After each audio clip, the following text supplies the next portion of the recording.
क्या आप भी बालों के झड़ने, वक्त से पहले सफेद होने, चेहरे पर दाग धब्बे, Revas face and teeth aesthetic व तजुर्बेकार डॉक्टर लावण्या की जेर निगरानी में mass of tank first lancer Fatima Rafi residency.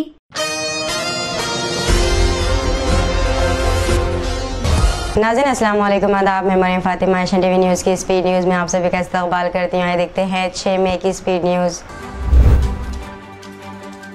Prajwal Revanna के जरिए सैकड़ों खवातीन के जिनसी इस्तेसाल के मामले में मरकजी हुकूमत को घेरते हुए महिला कांग्रेस ने वज़ीर आज़म मोदी से मुतालबा किया कि वो अपनी इत्तेहादी पार्टी के लीडर और रुकने पार्लियामान को जर्मनी से मुल्क वापस लाए और रियासती हुकूमत को सौंपे। इससे कबल कांग्रेस मोदी हुकूमत से प्रज्वल का सिफारती पासपोर्ट मनसूख करने का मुतालबा कर चुकी है, मगर कोई कार्रवाई नहीं की गई। मजहब की बुनियाद पर दिए गए रिजर्वेशन को ख़त्म करने की मोदी की धमकी के बाद आंध्र प्रदेश में चंद्रबाबू नायडू ने सफाई दी कि उनकी पार्टी मुसलमानों के लिए 4% कोटे की हिमायत करती है और करती रहेगी। आज़मीन हज के लिए 1 लाख रुपए की मदद का भी वादा किया। कांग्रेस ने कर्नाटक में बीजेपी के जरिए जारी किए गए इस वीडियो के खिलाफ इलेक्शन कमीशन में शिकायत दर्ज करा दी है, जिसमें SC, ST और OBC को मुसलमानों के खिलाफ भड़काने की कोशिश की गई है। हैरत अंगेज तौर पर ये वीडियो हफ्ते को जारी किया गया था, जिस पर उसी वक्त से सोशल मीडिया पर तनकीदें होने लगी थी, मगर इलेक्शन कमीशन ने 24 घंटे गुजर जाने के बाद भी खुद इसका नोटिस लेने की ज़रूरत महसूस नहीं की।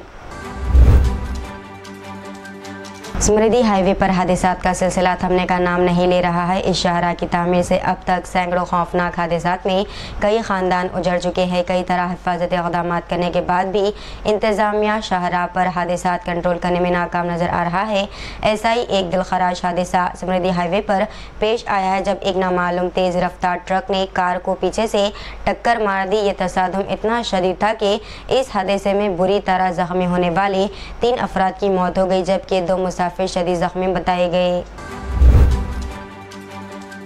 इंतखाबात की 40 नामों की फहरिस्त में सदर खरगे, सोनिया गांधी, राहुल गांधी, प्रियंका गांधी व दीगर सरकर्दा लीडरान के साथ इमरान प्रतापगढ़ी, आरिफ नसीम खान, हुसैन दलवाई, मुजफ्फर हुसैन, इब्राहिम शेख और वजाहत मिर्ज़ा के नाम भी मौजूद है।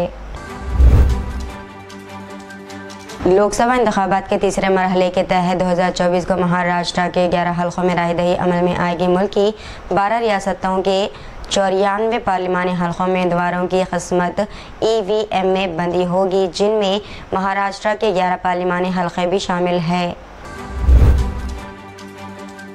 उत्तर प्रदेश के ज़िले मिर्ज़ापुर डिवीज़न की रॉबर्ट्सगंज पार्लिमानी सीट मुल्क की वाहिद ऐसी सीट है जिसकी सरहदें 4 रियासतों से लगी हुई है। पूरी रियासत में हुक्मरान जमात व हज़्ब इख्तिलाफ इत्तेहाद ने उम्मीदवारों का ऐलान कर दिया, लेकिन इस सीट पर दोनों इत्तेहादों की जानिब से अभी तक तातुल बरकरार रखा है। जहां एक तरफ रियासत में दर्जे हरारत बढ़ने से बिजली की खपत में इजाफा हुआ, वहीं दूसरी जानिब Mahanirmiti Nagpur Koradi thermal power generation plant का 260 मेगावाट सीट नंबर 7 तकनीकी वजूहात की बिना पर 4 में से बंद कर दिया गया है, जिसके नतीजे में रियासत में बिजली की पैदावार का फीसद कम हुआ है। वज़ीर आज़म नरेंद्र मोदी ने NCP सरबराह शरद पवार को भटकती आत्मा करार दिया था और कहा था, जब इस आत्मा को कामयाबी नहीं मिलती तो वो तबाही का किरदार अदा करती है। मोदी ने यह भी कहा था कि वो अपने परिवार का ख्याल नहीं रख सकते तो महाराष्ट्र को क्या संभालेंगे। इस पर शरद पवार ने गुज़िश्ता रोज़ बारामती में कहा था कि मैं इस हद तक नहीं गिरूंगा कि ज़ाती हमला करूँ। शरद पवार ने इन दिनों मुख्तलिफ मौक़े पर इंतखाबी सियासत पर कई पहलुओं से बात की है। कांग्रेस पार्टी के मीडिया डिपार्टमेंट की कौमी कन्वीनर अमृत गिल ने कहा है कि सिर्फ एक काबिल लीडर ही अपने इलाके और आवाम की हर तरह से आवाज़ उठा सकता है और एक विज़न के साथ काम कर सकता है, लेकिन मंडी से बीजेपी की उम्मीदवार वो एक्ट्रेस कंगना रनावत ना तो आला तालीम याफ्ता है और ना ही इन्हें सियासत का कोई इल्म है।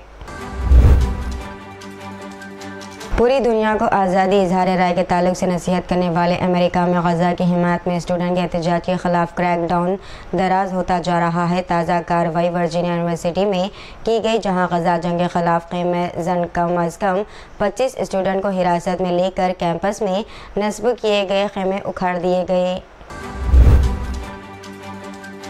Organisation of Islamic Corporation OIC ने इसराइली फ़ौजियों के ज़रिए गज़ा में नस्ल कशी की मज़म्मत की और मेंबरान ममालिक से अपील की है कि वो इसराइल के ख़िलाफ़ पाबंदियाँ आयद करें। इदारे ने गज़ा में फ़ौरी और मुस्तक़िल जंग बंदी और इसराइली जराइम की रोकथाम के लिए इक़दामात का मुतालबा किया।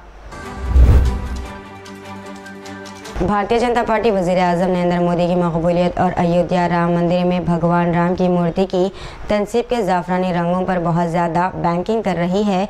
उम्मीद है कि इसका असर तेलंगाना के पहले गैर दरियाफ़ शुदा इलाक़ों में जाएगा। पार्टी भारत राष्ट्र समिति ज़ेर कब्ज़ा सियासी जगह को भी खा रही है जो ज़वाल का शिकार है। एक 22 साला स्टूडेंट को ऑस्ट्रेलिया में मुबैना तौर पर कुछ इंडियन स्टूडेंट के दरमियान लड़ाई के दौरान चाक़ुओं के वार करके कत्ल कर दिया गया। मुतासरा के चाचा ने पीर को बताया। इनका कहना था कि इस वाक़े में एक और स्टूडेंट ज़ख्मी हुआ जो हफ्ते को मेलबोर्न में मुकामी वक्त के मुताबिक रात 9 बजे के करीब पेश आया। मौसम गर्मा की गर्मी किसानों को महंगी पड़ रही है क्योंकि तेलंगाना की झीलों में मछलियां मर रही हैं, जिसके नतीजे में काफ़ी नुकसान हो रहा है। बढ़ते हुए दर्जे हरारत की वजह से पुलकमा चेरुवू और कामोनी चेरुवू समेत झीलों का पानी इंतहाई गर्म होता जा रहा है, जिससे मछलियों की बड़े पैमाने पर मौत हो रही है। माधापुर पुलिस के इंस्पेक्टर जी मल्लेश तनाज़ात में घिर गए हैं जब इन्होंने हैदराबाद के दुर्गम चेरू केबल ब्रिज पर अपने दोस्त की बर्थडे की तकरीब में शिरकत की। बर्थडे की तकरीबात की एक तस्वीर सोशल मीडिया पर वायरल होने के बाद माधापुर के DCP जी विनीत ने जांच का हुक्म देने का फैसला किया। अवाम को दुर्गम चेरू केबल ब्रिज पर बर्थडे मनाने के खिलाफ वार्निंग दी गई। हाल ही में माधापुर पुलिस ने अवाम को पुल पर बर्थडे मनाने पर खबरदार किया।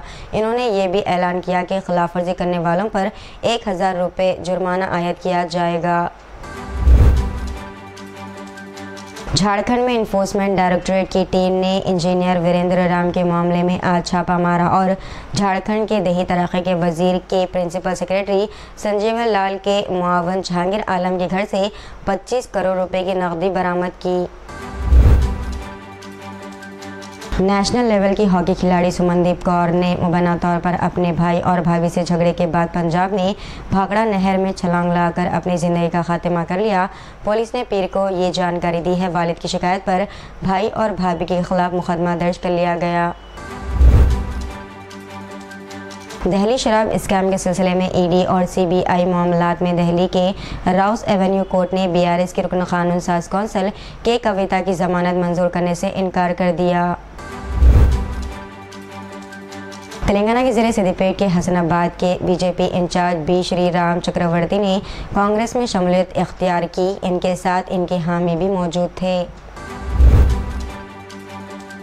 बीवी के छोड़कर चले जाने पर मोबाइल फ़ोन के टावर से कूदकर एक मायूस शख्स ने खुदकुशी कर ली। ये वाक़या तेलंगाना के कुमरभीम आसिफाबाद ज़िले में पेश आया है। पुलिस ने बताया कि शख्स की शिनाख्त जी भीमराव के तौर पर की गई है, जिसका ताल्लुक गुरुद्वारा से है। पुलिस ने कहा कि शख्स के क़ब्ल अजीबी हालत नशे में खुदकुशी की कोशिश की थी। ये शख्स शराब का आदी बताया गया। तेलंगाना के ज़िले खम्मम में बेमौसम बारिश और तेज़ हवाओं के सबब 50 से ज़्यादा बिजली के खंभे गिर गए। 9 इलाकों में ट्रांसफार्मर्स और फीडर्स को नुकसान पहुंचा। पंडालापल्ली में बिजली का एक टावर गिर गया, जिसकी वजह से कई देहातियों में बिजली की सप्लाई बंद हो गई है। दौरान महकमा मौसमियात ने पेशकयासी की है कि आइंदा 5 दिनों तक रियासत के मुख्तलिफ हिस्सों में हल्की औसत बारिश का इम्कान है। इस सिलसिले में मुख्तलिफ अजला के लिए येलो अलर्ट जारी कर दिया गया। तेलंगाना के चीफ इलेक्टोरल ऑफिसर विकास राज ने हैदराबाद में ऑल सेंट्स हाई स्कूल में कायम पोस्टल बैलेट वोटर सेंटर में strong room data entry postal ballot का मुआयना किया। इस मौके पर इन्होंने कहा कि जमहूरियत के तहफ़्फ़ुज़ के लिए हर एक को अपने वोट का हक़ इस्तेमाल करना चाहिए। इन्होंने कहा कि पोस्टल बैलेट वोटिंग 3 से 8 मई तक इलेक्शन ड्यूटी पर मामूर मुलाजिमीन के लिए की जाएगी। तेलंगाना की रच्चाकोंडा पुलिस खवातीन और लड़कियों को हैरेसमेंट करने वाले अफराद के खिलाफ कार्रवाई कर रही है। मुतासरीन की जानिब से शिकायत मौसूल होती रहती है और कार्रवाई भी की जाती है। स्कूलों, कॉलेजों, बस स्टैंड्स, रेलवे स्टेशनों और दीगर अवामी मुकामात पर नज़र रखी जा रही है और खवातीन लड़कियों को हैरेसमेंट करने वालों को पकड़ा जा रहा है। पकड़े जाने वालों के खिलाफ FIR भी की जा रही है और उनको जेल भी भेजा जा रहा है। रच्चाकोंडा पुलिस कमिश्नरेट के तहत 15 दिनों में पुलिस ने 133 अफराद को पकड़ा। तेलंगाना के वजीर ट्रांसपोर्ट पूनम प्रभाकर ने एक्सीडेंट में ज़ख्मी शख्स की हॉस्पिटल मुंतकली को यकीनी बनाया। वजीर मौसूफ करीमनगर में इंतखाबी मुहिम के अख्ताम के बाद वापस हो रहे थे कि एक शख्स को इन्होंने ज़िले के सदर शिवपल्ली के करीब सड़क पर पड़ा हुआ पाया। इस शख्स को देखकर वजीर मौसूफ ने अपनी गाड़ियों के काफिलों को रुकवाया और इस शख्स को हॉस्पिटल मुंतकली को यकीनी बनाया। तो ये थी नाज़रीन आज की स्पीड न्यूज़। दीजिए इजाज़त, मरीम फातिमा को मिलते हैं अगली स्पीड न्यूज़ में। तब तक के लिए हमारे चैनल एशियन टीवी न्यूज़ को लाइक, शेयर और सब्सक्राइब करना ना भूलिएगा। अल्लाह हाफिज़।